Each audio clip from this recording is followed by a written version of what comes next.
Welcome to Rattling the Bars. I'm Eddie Conway, and today we're discussing prison slavery in U.S. prisons. Recently, I interviewed Asatar Bair. He is an assistant professor at Riverside City College and also the author of Prison Labor in the United States, an Economic Analysis. I started off the interview by asking him what made him decide to focus on prison labor.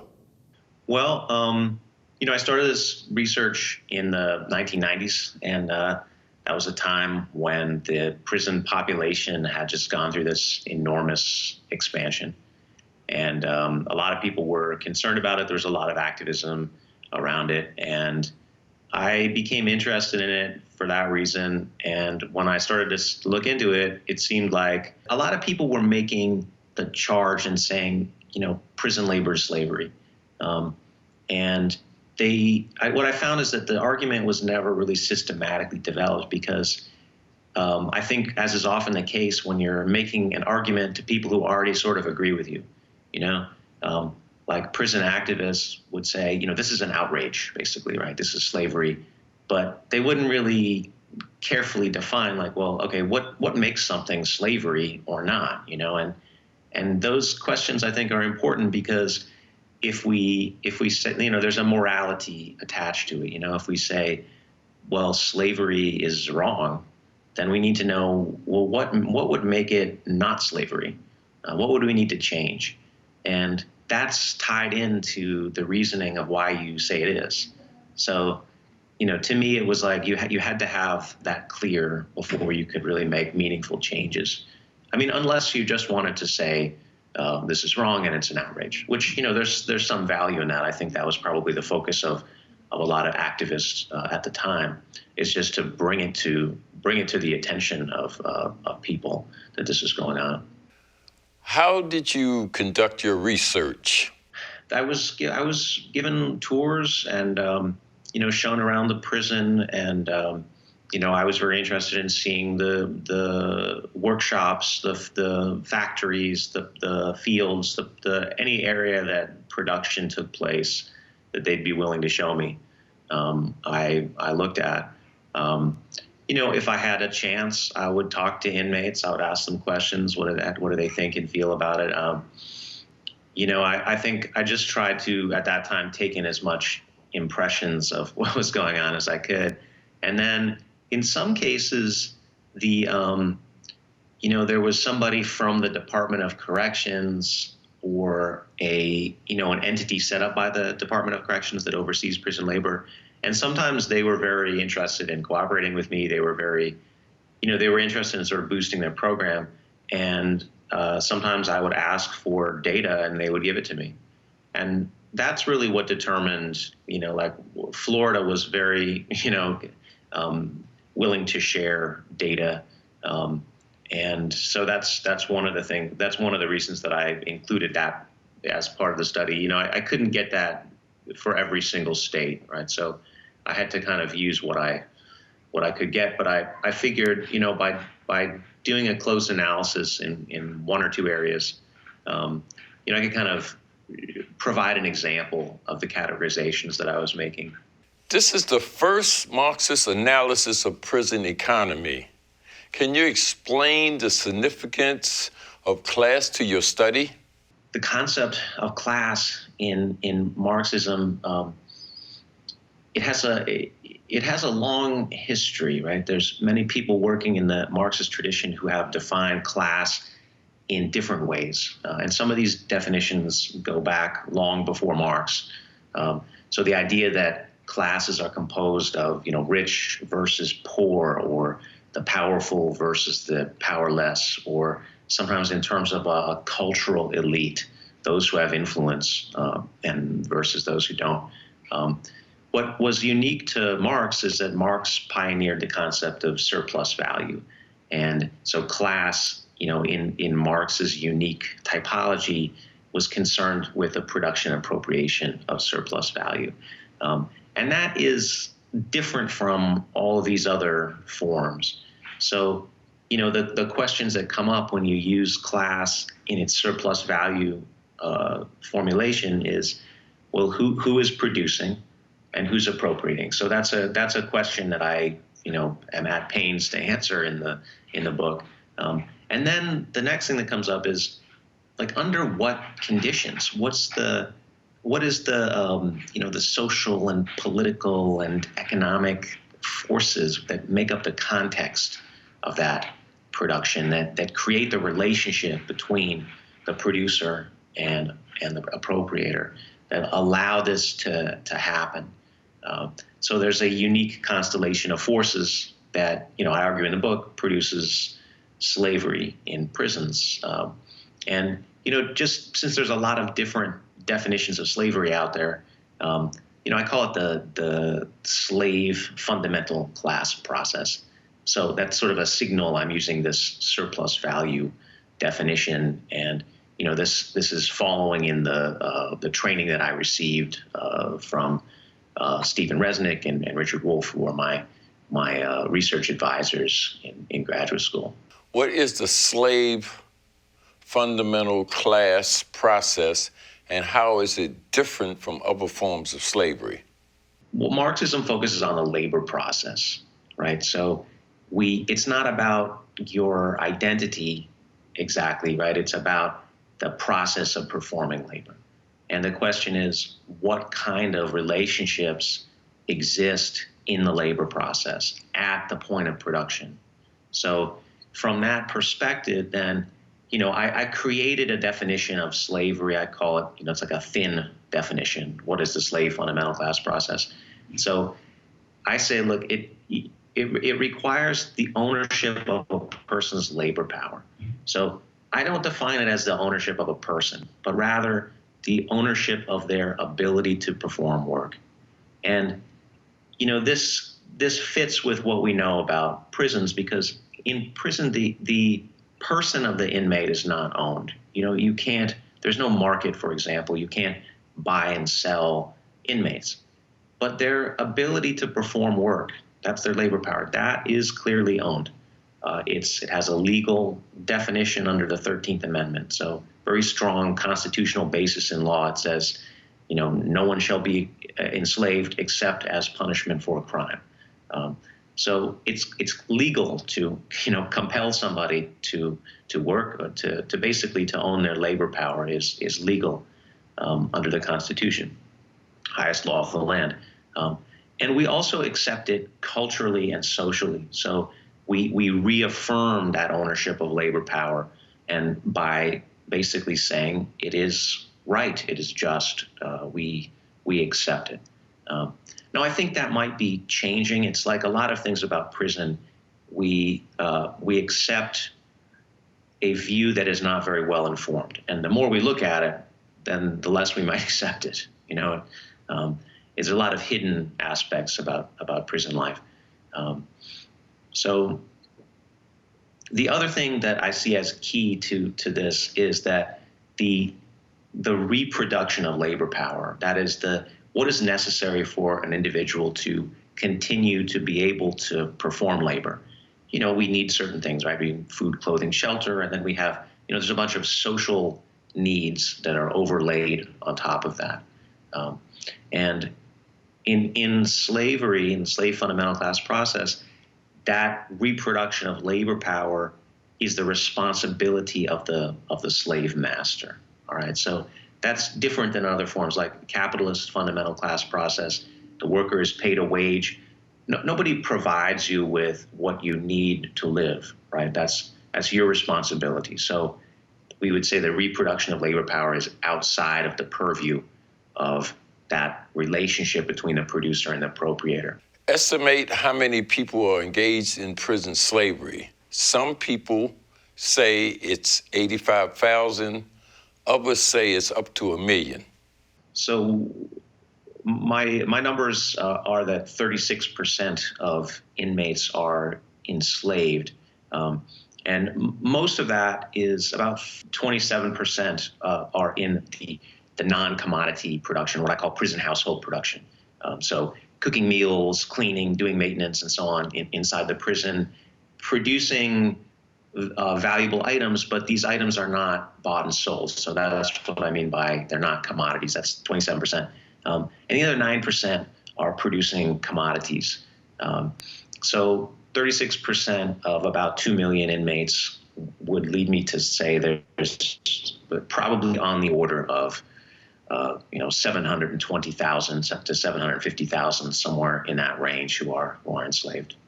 What are some of the factors that have reduced commodity production inside prisons from 1885 to 2001? Yeah, that's a good question. Being enslaved in the past, so like going back to the mid and late 19th century, early 20th century, the rate was close to 100%. Every inmate basically worked, unless there was some kind of medical reason not to. And then even then, there were very brutal prisons where inmates worked, even if they were very sick and infirm, and often perished as a result.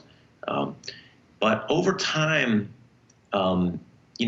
there was basically two forces that reduced the extent of prison commodity production, and one was labor unions. Labor unions did not like that they were in competition with inmates, and the other one is outside capitalist firms who said, well, production in prisons has an unfair advantage because you're using labor that you can compel, and there's plenty of evidence that says that the standard of living was much lower in prisons. So that would, in Marxist language, that would be to say there's a different value of labor power. Because the value of labor power, right, this is, like I mentioned earlier, this is what is necessary biologically, but also socially, in order for a person to continue to labor. It's the food, clothing, shelter, that's the biological part. But there's also an additional amount which we add socially, right? That when we think about, well, where do you sleep, right? I mean, like, we have different standards for bedding than somebody might have had 200 years ago, say, right? So society's notion of what is necessary has evolved along with technology and our ideas about how a person should live, right? So with inmates, we had the idea that they should live substantially worse than everybody else. Outside companies are basically making this argument, you have an unfair advantage over us. And so they lobbied to reduce the opportunities of prisons to sell their commodities. So one act said that the federal government will not buy commodities produced by state prisons, but they can still buy federally produced commodities. But that's a limitation of the market, right? And other states and jurisdictions passed similar things, and so the opportunities for prison production got sort of narrower and narrower, and it reduced the rate of enslavement over time. That's not due to the prison itself. That's due to outside forces impinging on that. We know that prisons have been run with very close to 100% enslavement in the past, and it produced a very violent and brutal kind of form of slavery. And some of these prisons were economically self-sufficient. Some of them were more than self-sufficient, like they returned big revenues to the state. So not only were they able to pay all the costs of the prison, they were able to do more than that, which they turned over to the state. So they were actual revenue generators for the state. And that changed as fewer and fewer inmates were enslaved, and society got the idea that they deserve a better standard of living in prisons. And this is in the early to mid 20th century. Some of this stuff was coming to light, just how brutal the conditions were. And people said, this is wrong. We need to do more for inmates. So those two forces saying, well, they deserved a greater standard of living, and then fewer of them were working, changed the cost and revenue picture for prisons. And it led to a situation where there were fewer and fewer inmates enslaved. Now, to me, that doesn't affect the argument. That doesn't affect the argument as to whether or not what happens in prisons can be called slavery. The percentages are aside from that, right? Like I said, those are determined by other structural forces. They don't have to do with the relationship between the producer and the appropriator. And that, like I argued, that's what we call slavery. How do you view prison economy today, given the fact that all facets of state welfare to prisons have been privatized? I think this is also where, to some extent, I differ with some of the activists on this, because to me, it's not really the key question whether you're being exploited by the state or by a state agency or by a corporation. To me, the key question is what is that labor process like? What is the experience? How does it shape you? And I've argued, like, there's not that much difference between these different forms. Yeah, there's a different appropriator, but the relationship is basically the same, right? It's slavery.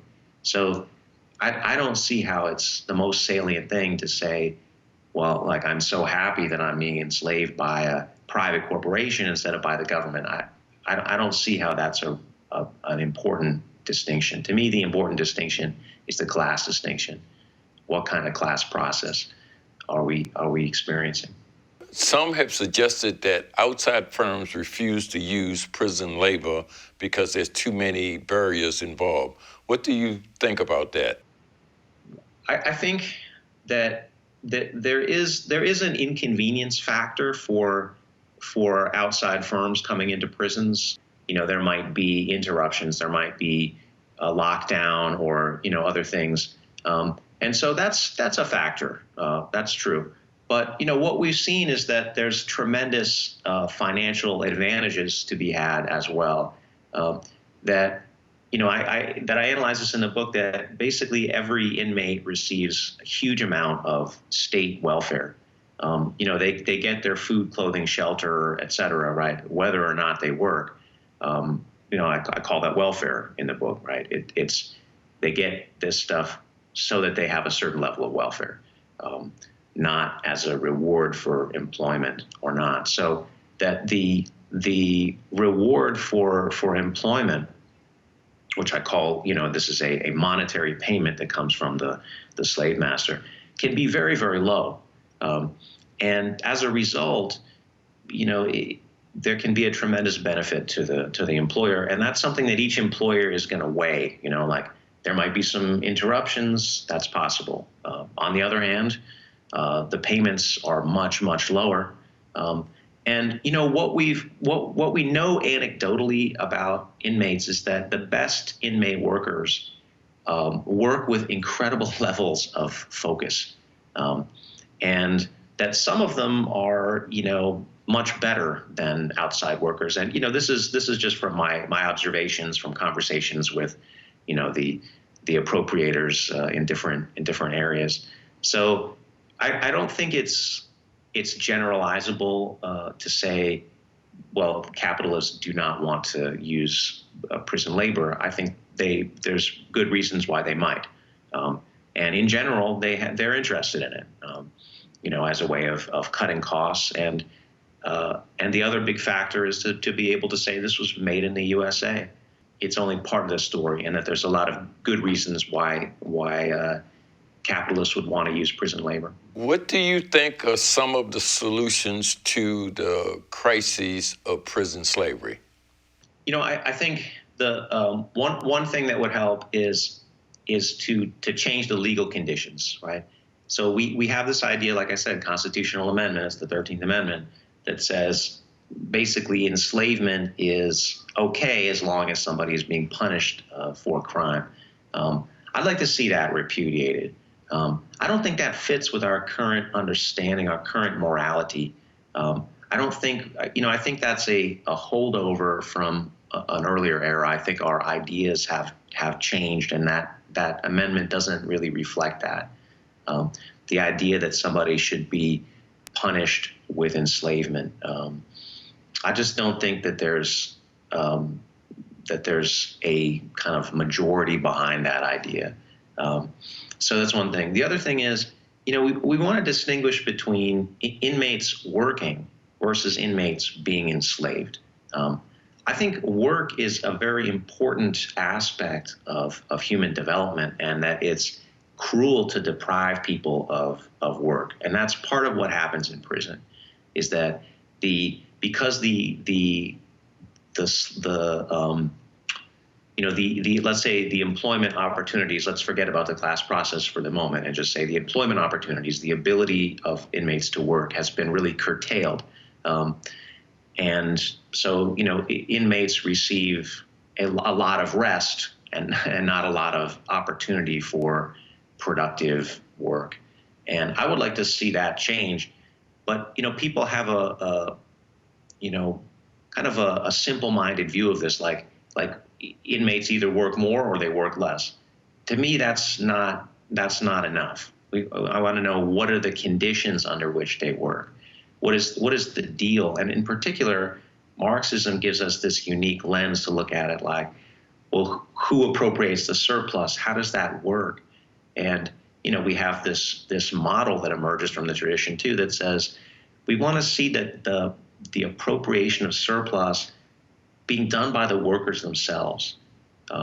So the person who produces is also the person who takes the product and makes decisions about what happens to it. Now, nobody gets to keep the entire product of their labor. There's always different payments that have to go out. But the question is, who controls that process? Does the worker, whether it's an inmate or anyone, maybe it's a worker outside prisons, does that worker have a voice in terms of deciding what happens to the fruits of their own labor?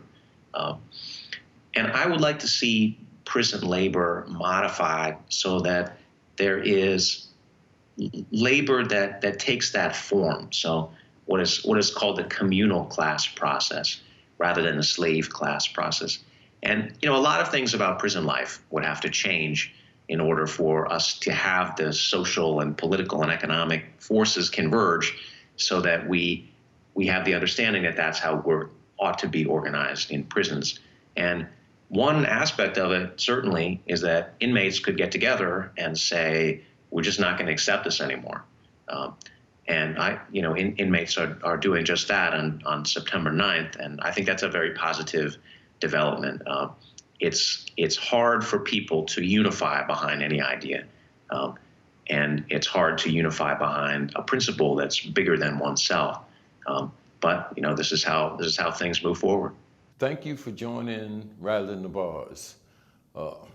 And we are following the plight of prisoners across the country, and in a few days there will be a nationwide strike on September the 9th, and we'll be following that and reporting back to you on that.